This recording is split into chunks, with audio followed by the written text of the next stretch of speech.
Hi there, Andrew Gilliam here with the employment consequences of COVID-19.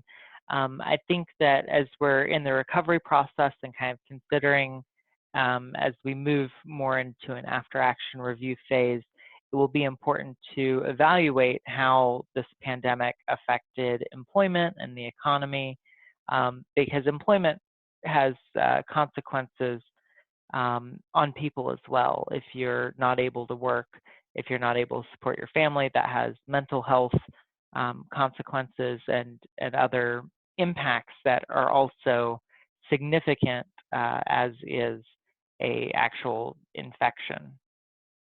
So there are a couple things I wanted to look at here. First, just kind of to set the stage.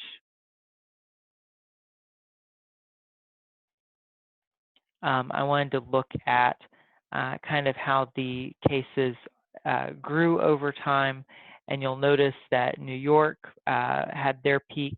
In fact, a lot of these states kind of peaked around week 17, started growing pretty rapidly in week 12. So in only a few weeks, there was a significant growth of cases. New York and New Jersey, Massachusetts is up there. California also had a significant number of cases.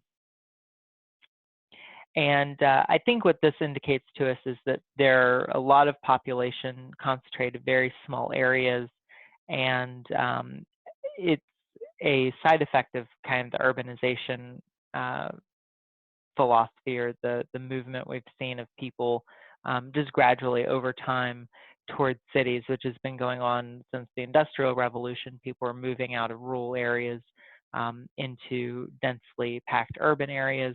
And that definitely has consequences for health, especially when there are infections and things that are of specific concern, but also just general sanitation, and there are a lot of transportation and waste management, things that go along with that. So these states have all gotten hit pretty hard. New York and New Jersey likely mostly due to the New York metropolitan area. California has a number of really big cities that really drive their cases and their rates. And these states, because they have such large cities, they also are responsible for a good concentration of employees within the U.S. California has 6% of U.S. employees. Texas has around 4%, Illinois. So a lot of these, a relatively few number of these states actually make up a pretty significant portion of employment in the U.S. If those urban areas have to shut down, if they have to implement social distancing measures, then that has a significant impact on employment prospects there.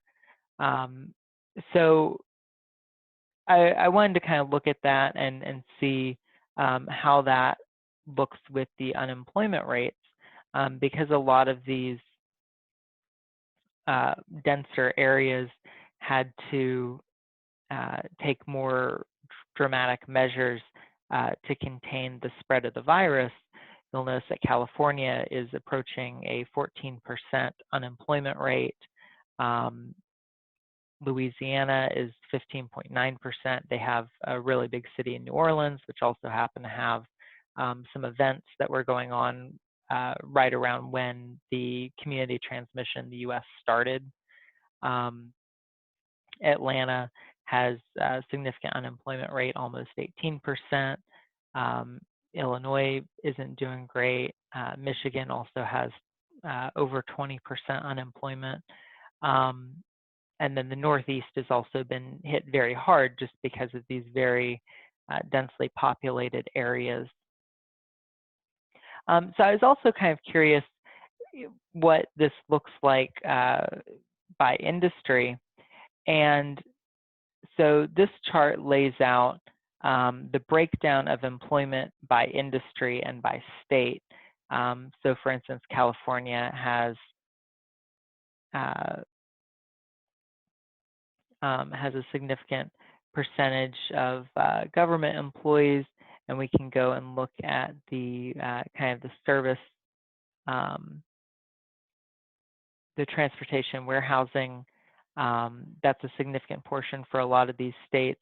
If you look at Nevada, it is actually pretty significant. And if we flip back to the unemployment rate, because a big part of Nevada's income or their employment is tourist focused around Las Vegas, and they have a pretty significant transportation and service industry there. So that's definitely affecting their unemployment rates because travel is essentially shut down right now. So I think that all of these things, and this data came from Department of Labor and the Bureau of Economic Analysis. I think that these are things we'll have to look at closely as we evaluate how we're going to move forward and evaluate in the future, should something like this recur, even whether it be a phase 2 or whether it is another virus that's similar, evaluating how we react to that and what's the best way to protect both individuals, but also keep them gainfully employed so they can take care of themselves and their families.